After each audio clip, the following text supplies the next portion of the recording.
Radiodifusão Portuguesa tem o prazer de apresentar... Alô? Prova Oral. Uma rubrica de Fernando Alvim. Alô? Todas as tardes aqui na sua Antena 3, um programa bem divertido para toda a família. Basta telefonar e conversar. É da Praça da Figueira? E? Dos Jardins do Lógico? Prova Oral. Um programa para gente nova. A vossa atenção, portanto, para o programa Prova Oral. Esta segunda-feira, na Prova Oral, Patrícia Campos Melo fala sobre a máquina do ódio. As pessoas estão se dando conta da importância de você ter jornalismo independente, jornalismo profissional, que não seja opinião. Opinião é uma coisa, jornalismo é outra. Jornalismo, fake news e violência digital. Nesse momento em que as fake news estão conseguindo o que é a finalidade delas, que é você não saber mais o que é verdade e o que não é, você confundir toda essa realidade. Prova Oral, às 19h, na Antena 3. Temos uma ligação entre Lisboa e São Paulo, que é onde está a nossa convidada.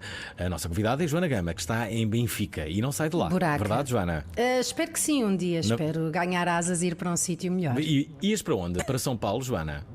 Não, gostava de ir para a linha. Eu não, Para a por mim linha? não preciso. Sim, gostava de ir para a linha de Cascais. Vários Tenho habitantes saudades. da Buraca neste momento a suspirarem de alívio com este desejo de Joana Gama de ir para a linha, ao contrário dos habitantes da linha que estão neste momento aflitos com esta... Não voltes! Ora, a nossa convidada mora em São Paulo. Não sei se toda a vida morou em São Paulo. Patrícia, toda a vida moraste em São Paulo? Quase toda a vida. Morei nos Estados Unidos 7 anos, na Alemanha 1 ano e depois aqui em São Paulo. Aliás, moraste nos Estados Unidos numa altura em que eras correspondente, verdade? Isso. E conheceste uma jornalista portuguesa que é a Rita Cisa, que trabalha no Público e que eu também conheço e tornaram-se amigas, na verdade. Muito amigas. A Rita é maravilhosa, é madrinha do meu filho, fizemos várias matérias, várias aventuras. Juntas ela está em Bruxelas agora, né? Correspondente do Público ainda. Sim. Já agora, o que é que tu conheces de Portugal? Já vieste a Lisboa? Mais? Eu fui a Matosinhos, por causa da Rita, já fui para o Porto, já fui para Lisboa, já fui para Cascais, Évora, acho que é isso. Afinal conheces quase E tudo. fui numa aldeia que chama Felgar. Felgar? Sério?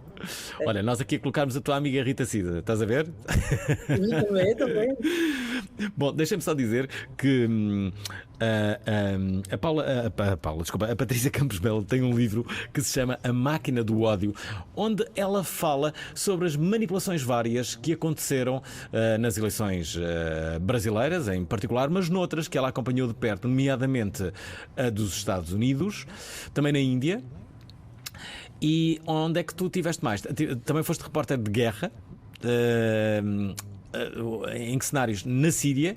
De resto, essa experiência fez com que tu escrevesses um livro sobre um casal sírio, que saiu há quantos anos, esse livro?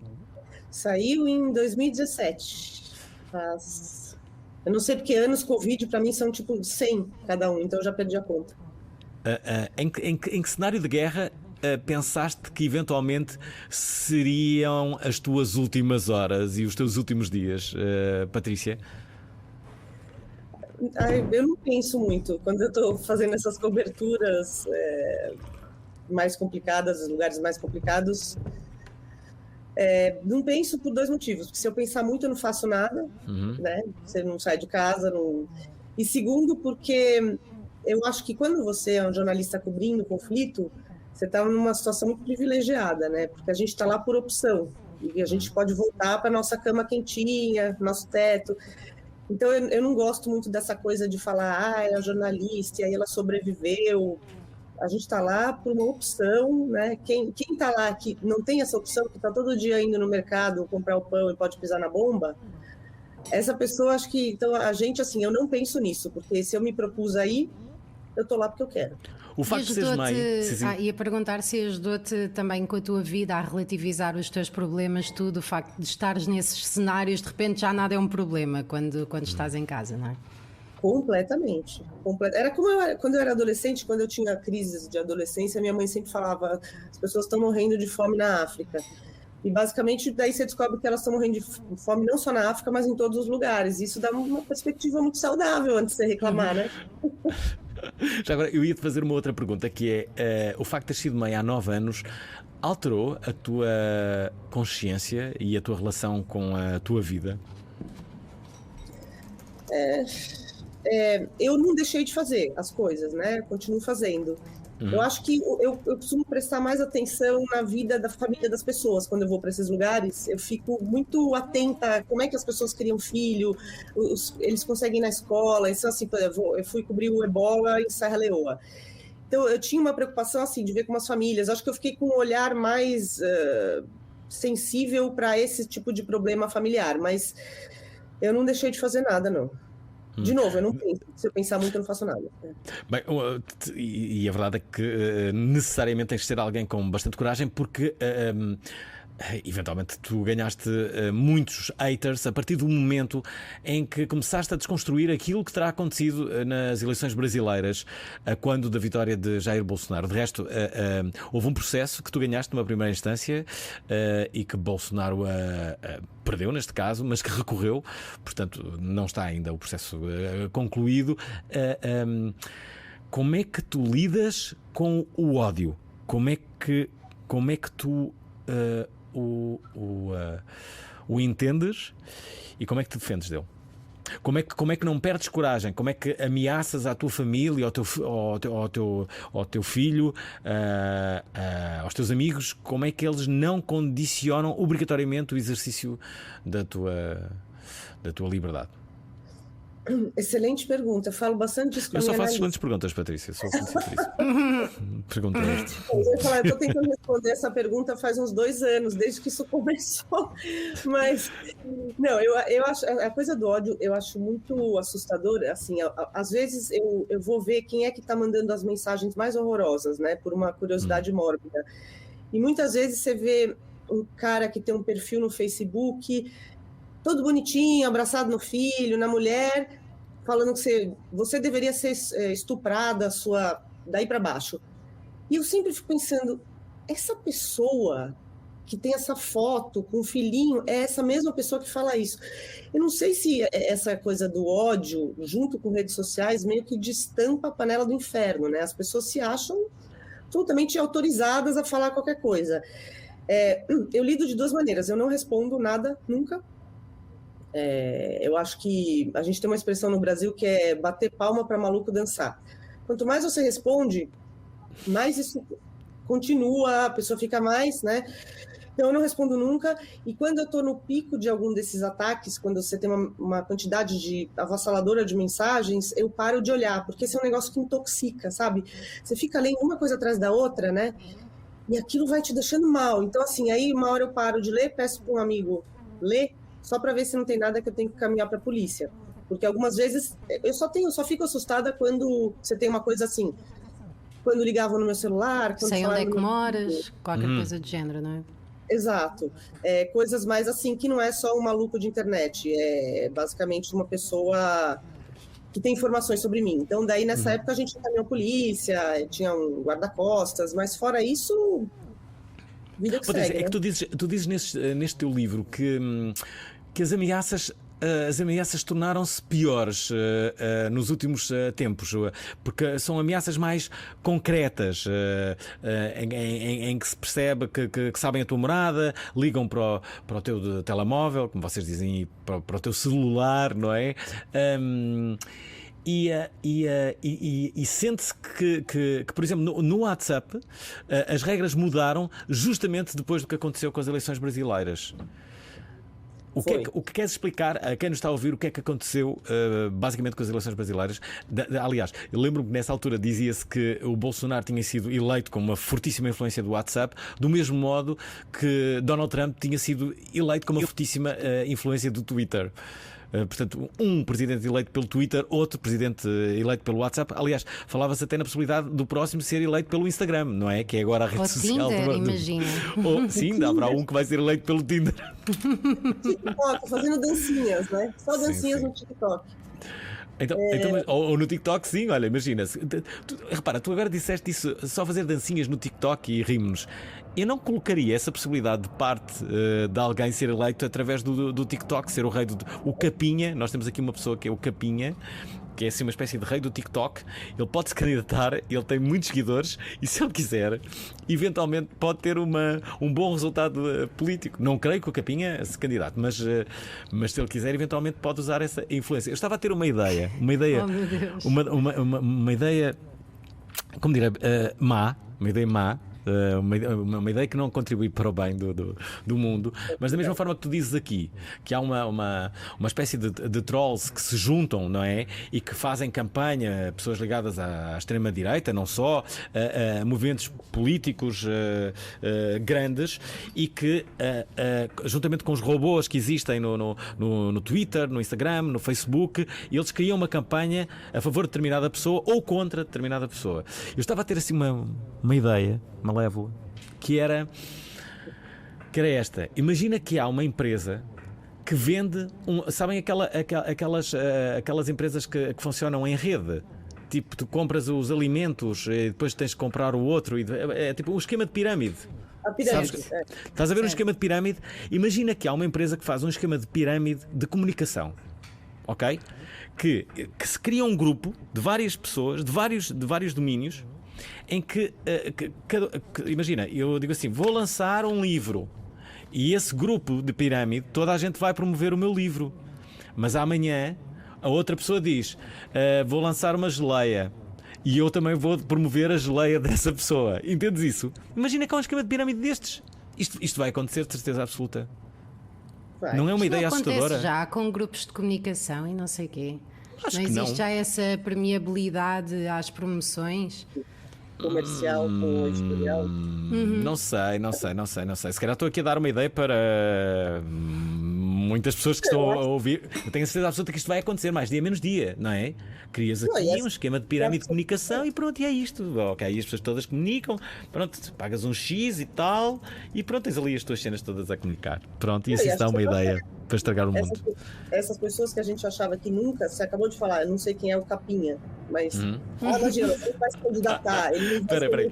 Temos que isolar esse som. Nós vamos te mostrar quem é o Capinha. Por exemplo, olha aqui, vamos mostrar à nossa convidada Patrícia Campos Melo. Continuas a espalhar más ideias. Olha, Capinha.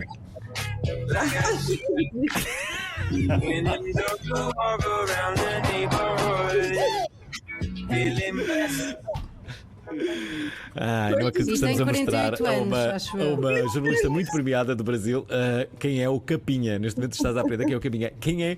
Tu há pouco estavas a falar de um youtuber do Brasil que é muito conhecido, que é o Filipe Melo. Neto. E o Filipe Neto. Não, e temos aqui um outro, Filipe Melo, que é pianista, estava a lembrar-me dele. O Filipe Neto tem milhões de seguidores e ele, entretanto, chamou genocida a Bolsonaro. E o que é que o Bolsonaro fez? Ele basicamente acionou o ministro da Justiça e invocou a Lei de Segurança Nacional, que é uma lei que vem da ditadura, que neste atual governo está sendo usada para qualquer coisa, contra cartunista, contra youtuber, contra jornalistas, de maneira de intimidação, né? E o Felipe Neto... Diz, desculpa. Não, eu ia falar, e o Felipe Neto, ele sofreu, por exemplo, ele foi um cara que foi muito, vamos dizer, vocal nas críticas ao Bolsonaro. Ele deu uma entrevista no New York Times, num vídeo em inglês, e logo depois eles fizeram uma campanha de ódio dessas, que foi de chamar com fake news, dizendo que ele era pedófilo. E aí que você vê como essas coisas transbordam para o mundo real. Porque de uns dias você tinha pessoas num carro com caixa de som na frente da casa dele, falando, você está destruindo a família, você é pedófilo. E é tudo mentira, do começo ao fim. E agora é isso, ele tuitou e... Aliás, tu também foste vítima de uma campanha de difamação que basicamente dizia que tu, para teres informações, ias para a cama com as tuas fontes. Basicamente é era por isso. ser mulher, de certeza. Se fosse um homem, isso não se diria. Eu nunca ouvi isso. irritante. Você já ouviu, Joana, falarem isso do homem? Pá, Né? não, é Você terrível. reduz as suas fontes, você usa a sua lábia. Mas para mulher é isso. Porque não podes ser competente, não é? Tens de ser só arisca. E as críticas são sempre as críticas são sempre essa, né? Se é a mulher escrevendo, ou ela é gorda, ou ela é velha, ou ela é feia, ou ela oferece sexo, né? Ou o filho dela ou o marido dela roubam, são corruptos. Então você tem sempre essas categorias de crítica. Eu acho assim, se quiser falar que a matéria é uma porcaria, tá no seu direito, e a matéria talvez seja uma porcaria, mas não tem nada a ver se eu sou gorda, feia, se eu ofereço sexo, não é o caso, tá? De oferecer sexo, Mas acho que oferecer sexo é um bocado a ideia geral. Eu prefiro oferecer sexo do que vender sexo. Pois é, claro, é melhor. De forma voluntária. Já sabemos disso, Joana. Portanto, esta notícia do dia, Joana Gama oferece sexo. Não, parabéns, Joana, parabéns. Obrigada, Bem digna. tem resultado. No Brasil, se esse programa fosse no Brasil e você fizesse essa piada, em 1 minuto isso ia virar um meme com zilhões de pessoas compartilhando e chamando você, dizendo que você está distribuindo sexo. Mas, Patrícia, aqui não seria novidade. Ninguém partilharia porque já toda a Não. gente sabe. Sim, já não era surpresa. Não é notícia. Mas curiosamente, Patrícia, tu no teu livro dizes uma coisa curiosa que é isso, que é uma mulher muito rapidamente é vítima deste tipo de memes, em que há uma sexualização daquilo que a pessoa fez ou disse, mas que os homens que não têm direitos não têm direito a qualquer meme, que não se faz isso com os homens. Não que eles não sofram, né? Assim, o governo, o atual governo, os governos anteriores também não amavam a imprensa, né? Nenhum governo gosta de jornalista. Jornalista enche o saco, investiga, normal. Isso é do jogo. Eu tinha um assessor internacional do ex-presidente Lula, que ele brincava, eu trabalhava no jornal Estadão, na época, que é um jornal um pouco mais conservador. E aí ele falava assim, você trabalha no Pravda da oposição. Então, assim, é óbvio que eles não vão gostar de jornalista, mas o atual governo é muito mais agressivo e muito mais pessoal. Por exemplo, eles agridem homem também. O presidente Bolsonaro já chegou para um repórter e falou, tenho vontade de te dar um murro na boca. Literalmente, assim, ali. Ou para o outro, nossa, você tem uma cara terrível de homossexual, né? Como se isso fosse um xingamento. Só que para a mulher é sempre uma coisa normalmente uma coisa muito sexualizada, ou tem a ver com o marido da mulher, ou com a aparência, ou parece que pega nesses preconceitos arraigados. É um tipo de líder que ele meio que libera as pessoas para mostrarem o pior de si, né? Então elas se sentem autorizadas a ser mais sexistas ou para deixar aflorar esse sexismo que elas antes tinham vergonha. E agora não, agora é super autorizado. Patrícia, há uma coisa que todos os governos fazem, os governos que tentam manipular a opinião pública, que são quase todos. Por exemplo, na Índia, o alvo preferencial do governo da Índia são os muçulmanos. Na Polónia é a União Europeia e a população LGBT. No Brasil são os comunistas e os libertinos. Queres explicar isto? O mais engraçado é que a gente nunca teve comunismo aqui, né? Eu posso entender se você tem um sentimento assim no leste europeu, né? Eles passaram por ditaduras comunistas, mas no Brasil é uma coisa tão vintage, né? Que a gente fala. Eu não sei que comunista vocês estão vendo, porque aqui no máximo foi um governo de centro-esquerda neoliberal. Mas eles têm essa coisa, né? Então eles taxam todo mundo de comunista. Isso é engraçado, porque a mesma imprensa que era chamada de golpista conservadora, no outro governo... Ixi, meu filho tá chorando, gente. No outro governo... Força, Patrícia. Vai lá que nós pomos uma promoção. Vai lá ver o que é Claro, que é. claro que sim. Está tudo bem. Pomos. Bora. Aí está. WhatsApp da Prova Oral. Estamos aqui com a nossa convidada, a Patrícia Campos Melo. Deixem-me dizer-vos que esta jornalista brasileira já foi premiada variedíssimas vezes. É uma honra termos a Patrícia como nossa convidada. É muito conhecida no Brasil e lança aqui este livro que se chama A Máquina do Ódio, onde fala sobre jornalismo, fake news e violência digital. É sobre isto, justamente sobre isto, que queremos falar com todos. Deem-nos a vossa opinião, digam-nos o que sabem sobre este assunto através do 96 0386 272. É esta a nossa linha do WhatsApp. A Prova Oral tem WhatsApp. WhatsApp, a Prova Oral. Manda o teu vídeo fenomenal. Tens carta branca na Prova Oral. Pega no telefone, faz a gravação. Coisas descabidas com noção. Ou não? 96 038 6272. Manda lá o vídeo. O teu filho já parou de chorar, Patrícia? Já. Não era grave, portanto.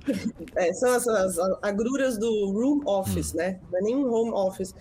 E aí eu ouvi ele Sabes que eu adoro este. Sim, diz isto, desculpa. Ouviste ele chorar? Não. Eu gosto porque humaniza as entrevistas, este tipo de situações. Aliás, se bem te recordas, há cerca de 2-3 anos houve um vídeo quase viral de um senhor. Aquilo foi na Sky News, na BBC. Vocês lembram-se que entrou com os filhos entraram. Sim, E uma que filha entrou também com uma aranha. Sim, exatamente. E era uma senhora que era asiática e logo e houve uma grande confusão. Diziam que era a empregada do senhor e não era nada. Estás a ver que era a esposa dele. Mas sobretudo houve uma cara de pânico por parte dela. Acho que nos dias atuais é perfeitamente normal. Entrou aliás, a tua filha está farta de entrar neste programa. Lá está, esta imagem. Minha filha está aqui a jantar. Esta imagem é. Mas sabes o que é que eu acho que foi a gravidade? Eu acho que a gravidade foi por ser um jornalista. Sim. Acho que os jornalistas têm muito menos à vontade de mostrar a sua vida pessoal. Este vídeo é absolutamente maravilhoso e há ali um ar de pânico por parte da mulher deste jornalista. Eu adorava saber como é que. Isto foi na BBC, da BBC News, e muitas coisas mudaram. Aliás, há uma coisa que também acontece que até já escrevi sobre isto, que é quando há um problema de som. Imagina, tu estás a apresentar o telejornal e estás a entrevistar outras pessoas e há um problema de som. Há um problema de som, acontece, o microfone avaria ou o auricular da pessoa tem um problema. Então as televisões entram quase em pânico e dá-se só a imagem do pivô central para que ninguém perceba que a outra pessoa está a ser assistida. Pois bem, a minha opinião é esta. Eu acho que a pessoa que vai fazer a assistência deve assumir que há um problema. Estás a ver? Enquanto a pessoa continua, a pessoa vai lá. Não, é como no futebol. O massagista não leva é ali no relevado que ele assiste, não é? E não há problema nenhum. Ele pode continuar enquanto ele está a tentar resolver o problema do auricular ou do microfone. E ele continua a falar. Pronto, basicamente é isso. Não, o problema eu acho que humaniza a coisa. Humaniza, e acho que como conteúdo, acho que é interessante para o público ver os falhanços. Mas acho que vulnerabiliza a equipa técnica. E depois poderia significar não quererem contratar essa equipa. Por isso é que cá é sempre muito prurido enquanto se está a fazer televisão, dizer bem, há aqui uma falha na equipa, depois levas na cabeça toda a gente por teres dito isso. Você vai ferrar. Engraçado, eu nunca pensei nas coisas desse modo. E eu acho que penso mais na vergonha da própria estação, dizer, não vamos mostrar um momento destes, está aqui a haver um problema. Olha, eu assisti a uma coisa numa peça de teatro, eu assisti a isto e fiquei doido, que foi... nunca mais me esqueci desta peça de teatro. Estava o teatro completamente cheio e uma das atrizes, o microfone dela não deu, por simplesmente. Sim. E então ela continuou. Só que os outros tinham microfone. E eu estava assim, mas porquê é que isto está a acontecer? ok, até era escusado pararem a peça, mas ia ao técnico e enquanto ela estava a falar alguma coisa, ele ia lá e ligava aquilo e pronto, acabava-se. É assim, é a vida é isto, digo eu, não sei. Mas não é disso que estamos aqui a falar. Ouvintes da Prova Oral já sabem, o WhatsApp da Prova Oral é o 960386272. Queremos que nos digam o que é que pensam sobre tudo isto, sobre as redes sociais, sobre o ódio generalizado. De resto, esta semana vamos falar 2 vezes sobre isto. Porquê? Porque na verdade, há um outro livro sobre esta mesma temática, que não fala tanto do jornalismo, nem tanto das fake news, mas fala sobre o ódio generalizado e sobre a forma como podemos e devemos proteger os nossos filhos. É um livro mais direcionado para essa proteção que podemos ter. No teu caso, como é que te proteges do teu filho das redes sociais, Patrícia? Bom, ele estava Se calhar estava a chorar por causa disso. Que idade é que tem, Patrícia? Desculpa. 9. 9, ok. Não, Bom, tem 2 coisas. Como eu protejo das redes sociais? Eu, como todos os pais, estou desesperada, porque a gente não pode sair de casa, que no Brasil ainda está em vigor ainda. Então não é que eles tenham muita coisa para fazer, né? A aula é online, presencial só 2 vezes por semana, só que essa coisa do joguinho fica descontrolada. Então é isso, eu proibi de jogar hoje, e aí ele começou a chorar ali. Ele é bem esperto, sabe que eu tô no meio da live, né? Então que eu vou ter que resolver isso, né? E atenção para os pais que estão a ouvir, há jogos que parecem inofensivos, há um que é uma combinação de letras que nos parece aleatória, mas onde, afinal, podem conversar com os nossos filhos. Isso dá muito medo. É o não sei o que, PXD ou uma coisa assim, que no outro dia, olha, este senhor está a perguntar se posso ser namorada dele. Gente. Que acabou. Portanto, os jogos às vezes parecem inofensivos, mas calma aí. É isso que eu proibi. Eu falei, você não fala com ninguém. Assim, eu já botei o terror. Falei, é um monte de gente horrorosa aí fora, pedófilo, já ensinei o que é, pra ele já ficar com sério? Medo. Pelo amor de Deus. Pra não ter risco. Porque é um pânico isso, né? E mesmo aqueles jogos Fortnite, esses mais violentos... Sim, cuidado, sim. É proibido. Já agora deixem-me só dizer que vamos já aqui perceber o que é que os nossos ouvintes dizem. Temos aqui um primeiro ouvinte que é o Diogo Morgado. Boa noite. Aqui vai. Quero desejar boa tarde e mandar os meus cumprimentos aos apresentadores e à convidada sobre as redes sociais utilizadas para campanhas eleitorais. Quero só dar aqui a curiosidade de que o Ricciardi, nas últimas eleições à presidência do Sporting, utilizou a rede social Tinder com conteúdo patrocinado, com conteúdo pago, para promover a sua candidatura. Por isso, temos aqui um vanguardista no que de campanha diz respeito. Boa tarde. Obrigado aqui pela opinião que nos chega por parte do Diogo Morgado, mas temos aqui uma outra do Nuno Soares. Nuno Soares deixa aqui esta mensagem. Boa noite a todos.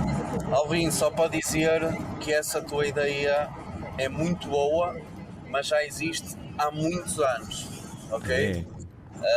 Eu trabalhei há 6, 7 anos atrás na área imobiliária e nós já fazíamos isso.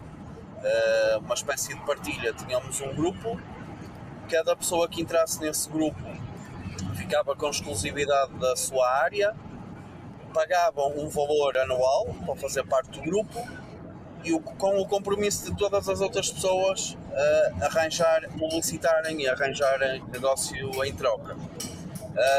Bastava às vezes arranjar 2 ou 3 contactos, ou às vezes um contacto, dependia do negócio, para aquela anuidade ficar paga e a partir daí ser tudo lucro. Portanto, isso já existe há muito tempo. O nosso grupo tinha, por exemplo, alguém da área imobiliária, tinha alguém da área informática, tinha alguém da engenharia, tinha alguém da construção, tinha alguém da advocacia. Portanto, tinha um misto de todas as áreas. A partir do momento que essa pessoa entrava no grupo, mais ninguém da mesma área poderia entrar. Portanto, era exclusivo. E todos nós no grupo fomentávamos e partilhávamos negócios uns com os outros desta forma. Um abraço, até breve. Basicamente cheguei tarde a esta ideia, é o que disse aqui o Nuno Soares. Já agora, Patrícia, tu ainda não contaste o que é que aconteceu então nas eleições do Brasil e quais foram as diferenças que notaste. Cá está o Richard a dizer a notícia que diz que criou conta no Muito boa Tinder. essa. Sim, cá está, candidato quer fazer match com os sócios. Adoro. Espera aí, o que é que aconteceu então nas eleições do Brasil? Queres explicar para os ouvintes da Prova Oral que eventualmente não imaginam? Bom, o Brasil é o segundo maior mercado do WhatsApp. É importante a gente entender que, assim, mais de 140 milhões de brasileiros, uma população de 209 milhões, tem WhatsApp. As pessoas usam o WhatsApp para tudo. Inclusive, eles vendiam um celular, telemóvel, que com um pacote específico que você não gastava os seus dados móveis usando o WhatsApp. Então, as pessoas usam para telefonar, para se informar, etc. Então, no Brasil, o que houve em 2018, na eleição, é que teve uma quantidade avassaladora de fake news. Assim, por exemplo, dizer que o candidato que estava concorrendo contra o Bolsonaro ia distribuir nas escolas uma coisa que eles chamavam de mamadeira de piroca, que era uma mamadeira em forma de pênis. E aí isso viralizava. Se você procura aí, mamadeira de piroca, sério. Foi uma das mais populares. Acho que este é o meme de hoje. Sim. Então, mas as pessoas acreditam. E a outra era isso, que ele num livro também falava que ele pregava que tudo bem incesto. Daí para baixo, todos os tipos assim de montagem, de notícia falsa. Aí, ó, é sério, é inacreditável. A sério, esta É um falo semelhante àquele que se usa nas despedidas de solteiro na testa, incorporado num biberon. Bem, isto, sabes que nós temos um jornal satírico, na verdade um suplemento satírico, que é o Inimigo Público, e isto seria uma notícia claramente para o Inimigo Público. Agora, para o WhatsApp e assim de uma forma geral, como é que alguém pode acreditar em tal coisa? E com que propósito? A minha questão é... As pessoas têm que se... Mas lá está, isto explica muita coisa. A pessoa que não se interroga relativamente a este tipo de notícias, deste fake news, não é? É a mesma pessoa que depois vai votar em quem vota, não é? Exato, não é que você vai converter. Se a pessoa já é essa pessoa que acredita nesse tipo de coisa, ela já tem... Mas assim, na realidade era para atrair um eleitorado hiperconservador, que de fato, assim, não dá para dizer assim, só o WhatsApp ganhou a eleição. Não. Tinha uma sensação no país, depois de muitos anos de governo do PT, que teve escândalo de corrupção, as pessoas estavam... Aí juntou a fome com a vontade de comer, como a gente diz. Você teve uma campanha pelas redes sociais super eficiente, usando muita desinformação. E aí vimos o que aconteceu. E até hoje, assim, é impressionante a quantidade. Assim. Nessa época, depois que eu escrevi a reportagem, a primeira... Mas o que é que tu descobriste, Patrícia? Bom, então, que tinha empresários que estavam comprando pacotes de disparos em massa. Porque você tem uma coisa que você fica disparando milhares de mensagens para grupos de WhatsApp ou para números de WhatsApp. Para isso você tem que comprar a lista de identidade das pessoas, CPF. Você pode comprar muito direcionado, assim, eu quero agora mandar para eleitores que moram em São Paulo, no bairro tal, que estejam na faixa etária tal, na faixa de renda tal. Então você, por um lado, comprava essas coisas, né, do público-alvo, que são as informações das pessoas, e por outro você fazia esses disparos em massa de ou propaganda ou fake news contra o oponente. E a gente foi fazendo várias matérias revelando isso, né? E daí que começou. Não se consegue descobrir que jornalistas é que alinharam nisso e retirar-lhes, não sei se existe aí, mas provavelmente a carteira, ou isso não será motivo para despedimento, qualquer coisa? Os jornalistas que faziam isso, mas acho que não eram jornalistas. Não, imagine, quando são propagadas as fake news... pois, exato, não são jornalistas, certo? Não são jornalistas. Ou seja, são propagadas e não existe... Claro que sim. Está a pensar que podia haver um complô também com jornalismo nesse sentido, mas ainda bem que não. Agora o que a gente tem tem pseudojornalismo também, né? Que são vários blogs, que são até com nomes parecidos de jornal, e que eles fingem que é um jornal normal ali, e eles estão só empurrando desinformação. Assim, aqui o negócio é tão amplo que uma das notícias falsas que mais circularam durante a pandemia era de caixões sendo enterrados, as pessoas dizendo que eles punham pedra para fingir que estava morrendo gente de Covid, que na verdade não estava morrendo tanta gente. Que a culpa não era do presidente, era dos governadores que queriam dinheiro, então eles enterravam o caixão com pedra. E as pessoas acreditam, né? Deixa-me só... Depois, tem a forma como... O WhatsApp restringiu, né, o número de vezes que você pode reencaminhar mensagem, tudo para você impedir isso, e também veio depois da eleição do Brasil e dos linchamentos na Índia também, né? Tinha muito a ver com isso. Então as pessoas agora, muita gente está no Telegram, que o Telegram não tem nenhuma restrição. Então, assim, um dos grupos do Telegram, que tem centenas de milhares de pessoas, é sobre tratamento precoce. Tratamento precoce é um eufemismo usado para cloroquina e ivermectina. Ivermectina é um remédio que trata piolho. Só que aqui as pessoas usam para Covid, porque tem gente que acredita. E tem grupos, centenas de milhares de pessoas compartilhando ali coisas sobre cloroquina, ivermectina, zinco, chá, dizendo que funciona. Cá está, nós conseguimos encontrar a notícia dos caixões. Cá está, estão enterrando caixões vazios para causar pânico à população do Amazonas. Denunciaram hoje no jornal da Band. Só que isto é uma notícia falsa, não é? Mas lá estão os caixões bem, e se calhar é só o começo. Há uns tempos surgiu um primeiro vídeo de alguém. Eu gostava de saber quem era essa pessoa. Eu acho que era o Obama, em que o Obama falava, parecia o Obama, mas na verdade não era o Obama. Era o Obama a dizer uma coisa que nunca diria, não é? Mas parecia o Obama a falar. São primeiras experiências em que essas fake news podem vir com vídeos. Imagina-te colocarem-te a ti a dizeres uma coisa que nunca dirias e as pessoas estão a ver o vídeo e não percebem que não és tu. É assustador. É assustador, não é? Mas isto pode vir a acontecer mesmo. Chama deepfake e eles estão fazendo... isso está ficando cada vez mais eficiente, né? Como você... Cada vez mais credível, vocês dizem. Imagina o potencial de estrago. É, isso aí. Olha, temos aqui o tal vídeo que eu falava do Obama. Ora ouçam, reparem. It got me thinking about my full-time employees and their ability to survive on $8 an hour in New York City. And foremost in all of our minds has been the loss and the grief felt by the people of Orlando. Parece Obama, mas não é o Obama.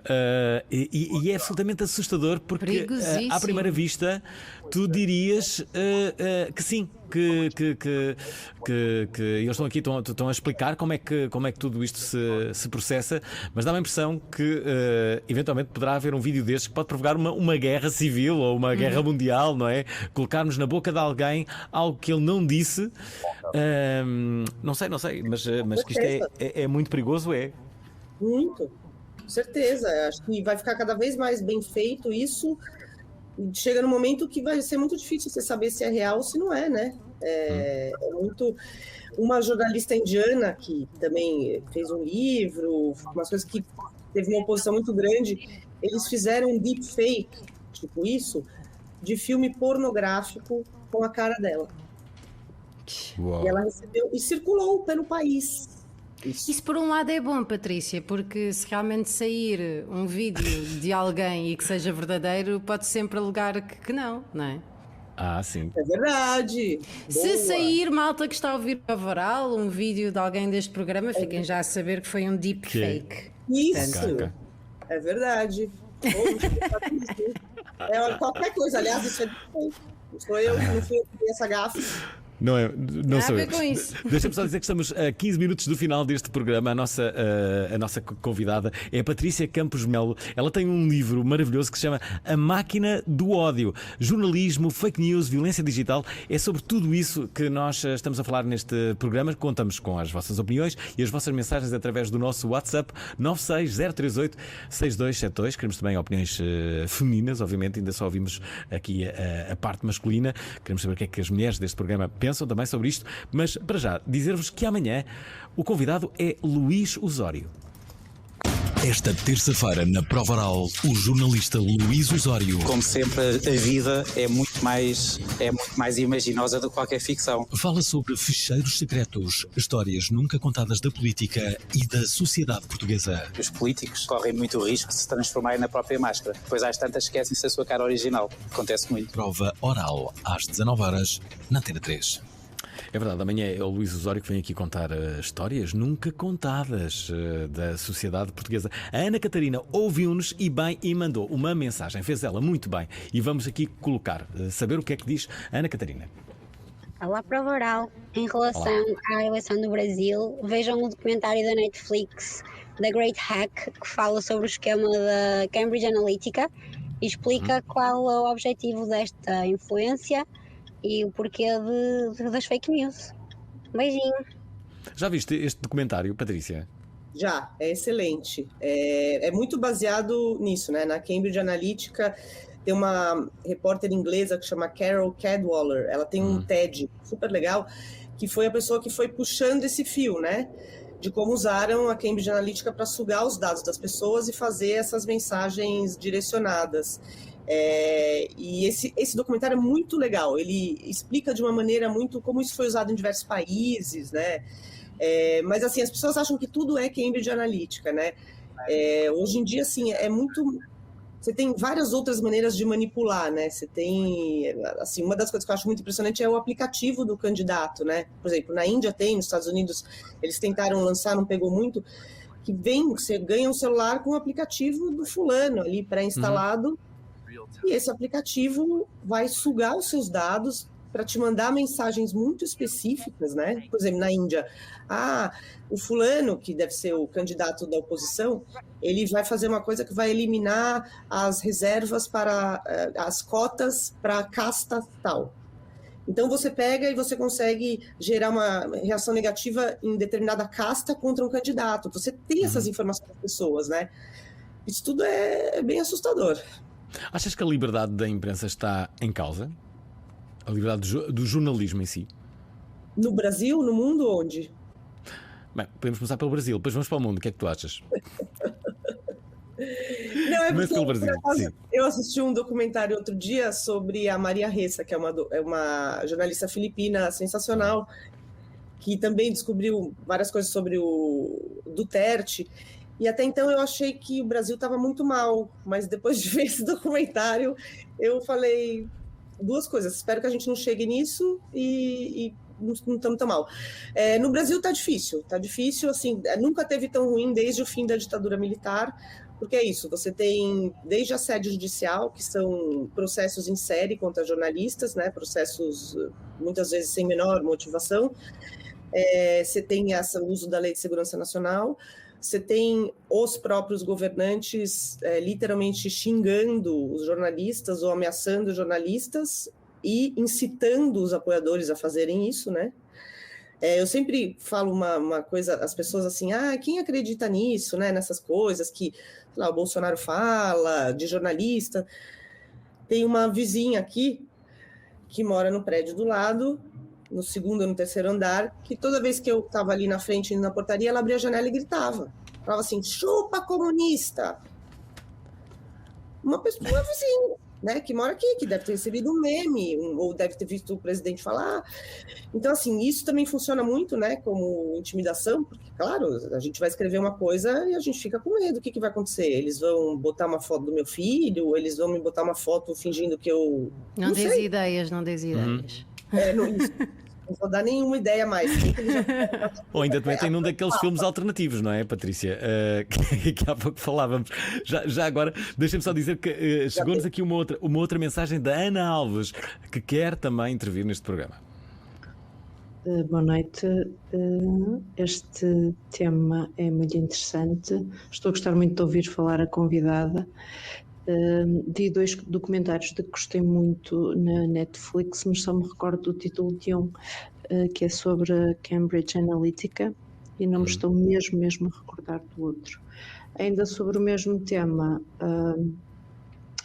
recordo particularmente a noite da eleição do Trump e a incredulidade com que assisti à retirada da Hillary, porque estava acordada durante a noite. Boa noite, bom programa a todos. Já agora, Patrícia, nesta altura, nas eleições do Trump, tu estavas nos Estados Unidos. Não. Porquê que o Trump ganhou? Pergunta do $1 milhão. Eu acho que veio nessa onda populista, né? Ele, por acaso, assim, nessa cobertura de eleição, eu fiquei fazendo matérias no cinturão da ferrugem, né? Que eles chamam Rust Belt, que é aquela área que perdeu muito industrialização.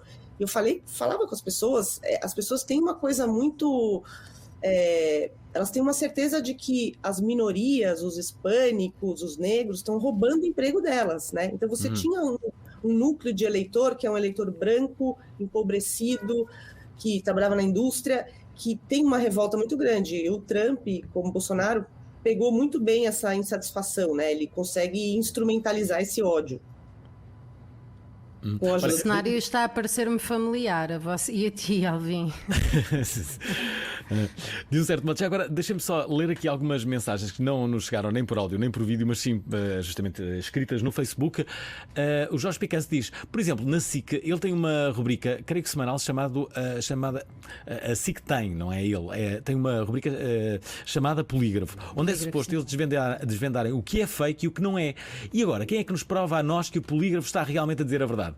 Será que tem que haver um polígrafo para o polígrafo?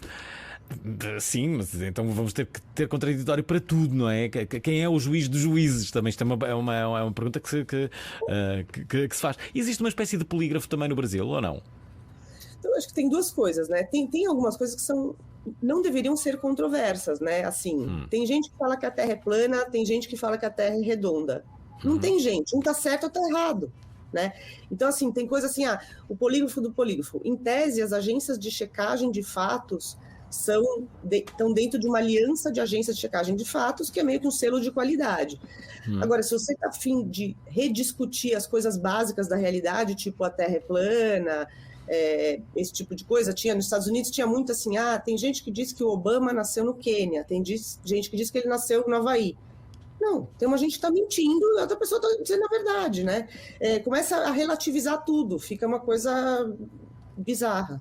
Já agora, a Ana Bastos envia uma mensagem para ti. Ela diz, adorava saber o que é que acha a convidada sobre o documentário da Netflix Democracia em Vertigem, que fala sobre a candidatura e vitória do Lula da Silva e a consequente sucessão da Dilma. Qual a veracidade do documentário? Eu acho que o documentário é uma visão pessoal da diretora, né, da Petra Costa, que é uma diretora brilhante. Ela tem um ponto de vista sobre o que aconteceu. Ela parte do ponto de vista pessoal dela. Então, ela não se propõe a fazer um documentário jornalístico puramente isento, que também a gente não consegue no caso, mas assim, a gente tenta. É um ponto de vista dela, então tem uma visão específica ali. Já agora estamos a aproximar-nos do final. Temos aqui uma mensagem que nos chega do André Pinto, que é esta. Boa tarde a todos, para o Oral. Estavam a falar das eleições do Donald Trump, ainda agora, e eu por acaso no dia das eleições estava na Califórnia, foi um choque para toda a gente que estava lá, e em resposta a porque é que o Donald Trump ganhou, ora bem, uma das razões foi porque ele gastou $1 milhão em anúncios do Facebook por dia, e quem viu o documentário da Netflix, que já aí falaram várias vezes, de Great Hack, percebe o poder da manipulação de massas nas redes sociais, que é assustador e que já não é de agora, já vem de trás e cada vez será pior. Fake news é o que há mais hoje em dia. Abraço a todos, até logo. As fake news estão na ordem do dia. Já agora, eu antes deste programa começar, perguntei-te várias coisas. Eu pergunto sempre, quando estou a falar com outras pessoas de outros países, qual é a rádio, qual é a televisão que tu gostas de ouvir, quando gostas dos convidados, e acredito que eles tenham um bom gosto. quando não acredito, não nos faço estas perguntas. Bom, e eu perguntei-te a ti, tu foste-me dizendo qual era a rádio que no Brasil ouvias, que é a CBN, que a televisão importante era a Globo, e que também gostavas da Band News, que é uma rádio daí. Depois eu perguntei-te se havia assim, algum influencer brasileiro que tu achavas piada. Disse que tinha descoberto recentemente, através de um ouvinte da Prova Oral, curiosamente, uma influencer brasileira muito engraçada que se chama Blogueirinha. Como é que é? Blogueirinha do Fim do Mundo. Blogueirinha do Fim do Mundo. Vale a pena.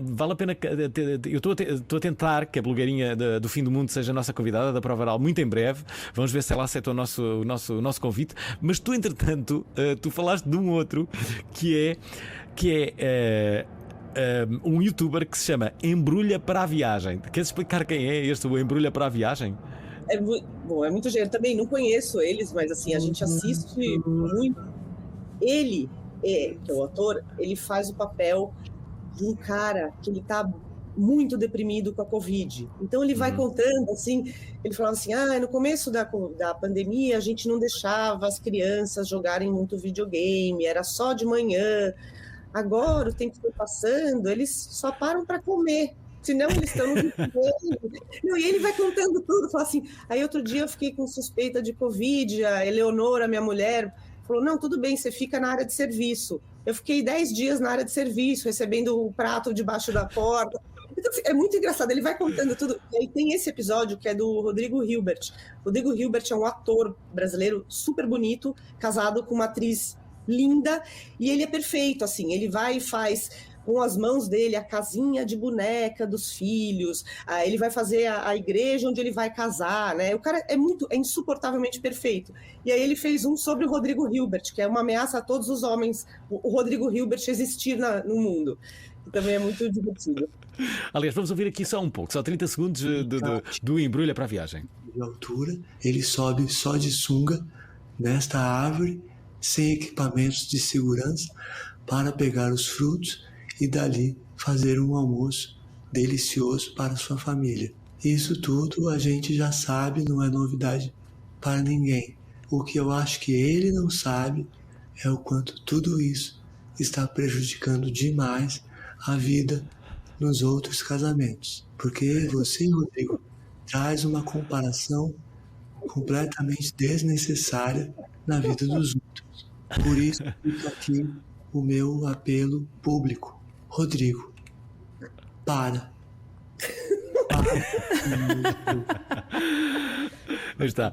Tem que seguir este Embrulha para a Viagem, sugestão da nossa convidada. Estamos no final deste programa, estamos a 4 minutos. Não posso deixar de lhe perguntar qual é a notícia que marca a atualidade no Brasil.